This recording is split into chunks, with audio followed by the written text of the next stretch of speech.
Bonjour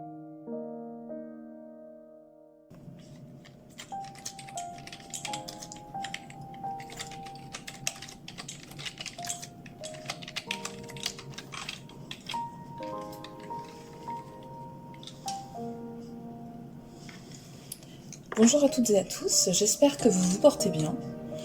Je vous remercie d'être avec moi aujourd'hui pour le deuxième épisode de mes contes et nouvelles de Noël. Alors, pour ce second épisode que j'ai intitulé Le joyeux Noël de Horace Davis, je vous emmène en Angleterre. C'est parti.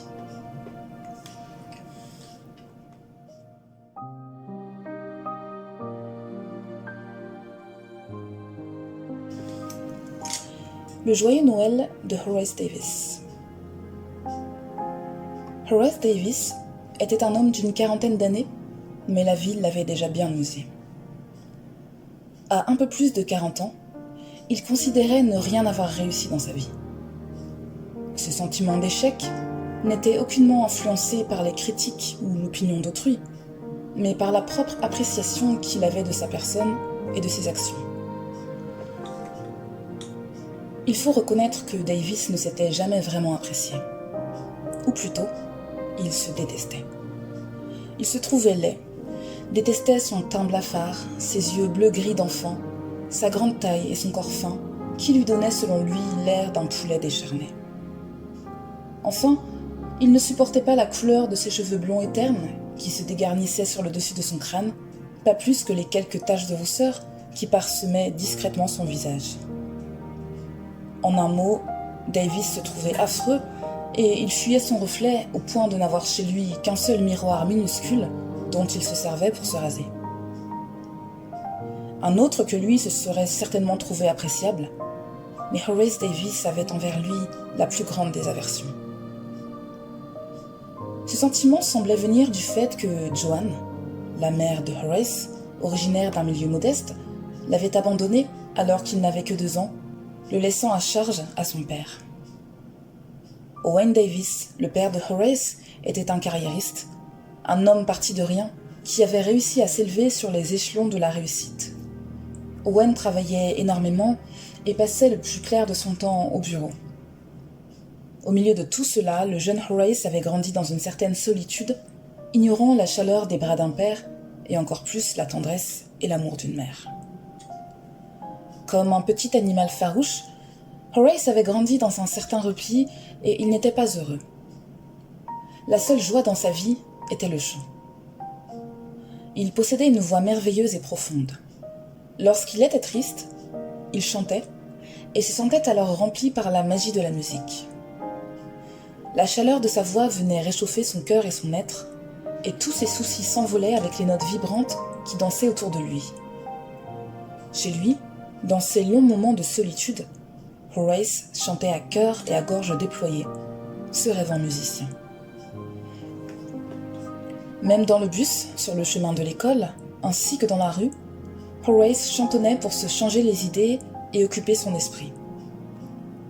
Dans ces tristes circonstances, la période de Noël lui avait toujours été très difficile à vivre.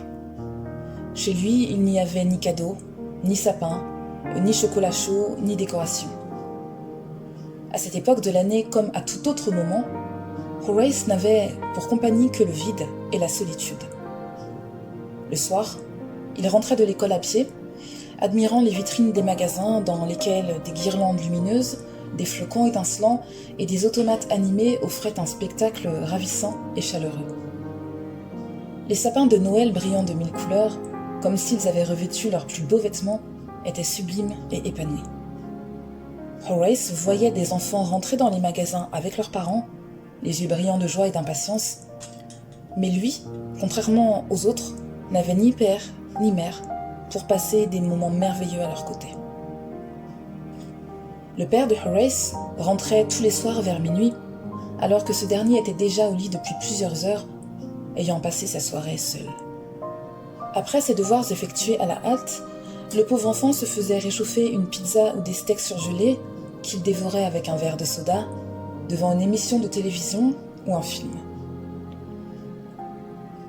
Plus tard, à l'âge adulte, bien qu'il travaille dans une agence de voyage et voit de nouveaux clients tous les jours, Davis continuait de vivre avec cette tristesse qui l'avait accompagné tout au long de son enfance. La seule chose qui le rendait heureux était de chanter.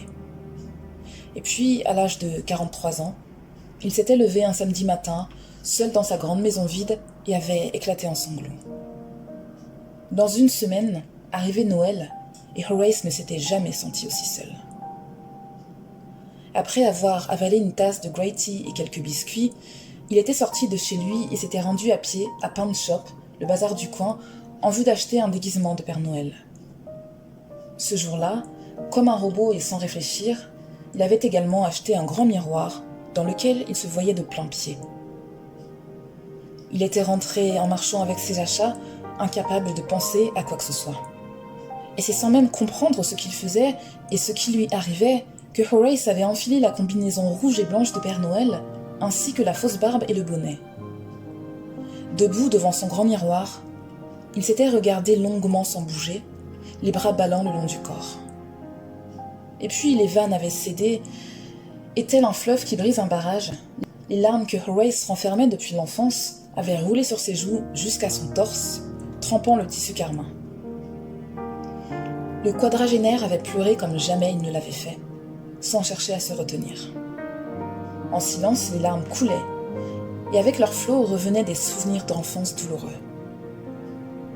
Quand ce moment déchirant fut passé, Horace se regarda encore et, à sa grande surprise, il se trouva beau dans son costume. Il n'aurait su s'expliquer pourquoi, mais l'image qu'il se renvoyait de lui-même lui plaisait grandement. Et alors, une idée émergea en lui, tout d'abord timidement, pour ensuite sonner comme une évidence. Et Horace sourit.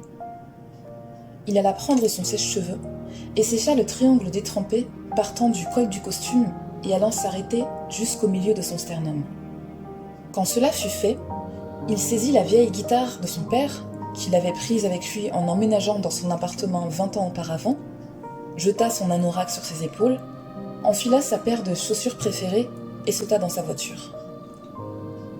Horace se rendit machinalement au plus grand centre commercial de sa ville et les mains tremblantes, il coupa son moteur lorsqu'il trouva une place libre sur le parking situé devant les gigantesques bâtiments du centre commercial.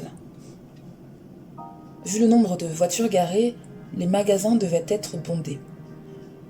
Horace ravala une bouffée d'adrénaline et d'appréhension et sortit de sa voiture comme un ressort. Il courut presque jusqu'à l'entrée du centre commercial et y pénétra. Apercevant un sapin majestueux, qui à l'œil devait mesurer 3 mètres de haut pour 2 mètres de diamètre, il s'y dirigea, déposa son manteau au pied du sapin et, donnant le dos au conifère, il commença à jouer des riffs sur sa guitare. Lorsque sa voix mélodieuse s'éleva dans le hall du centre commercial, les regards se tournèrent instantanément vers lui. Les petits-enfants tiraient leurs parents par la manche et souhaitaient s'approcher de ce Père Noël tout maigre qui chantait si bien. Tous les gens qui entendaient la voix d'Horace étaient touchés par sa beauté. Et bien plus que cela, par l'âme et l'aura qu'Horace dégageait. Une très belle voix peut être fade et ennuyeuse si elle n'est pas accompagnée par une émotion sincère. Et Horace, lui, mettait dans sa musique toute la tristesse, toute la frustration, tout le chagrin qu'il n'avait pu exprimer dans sa vie. La musique avait toujours été son rêve, et pour la première fois, il osait vivre son rêve en public.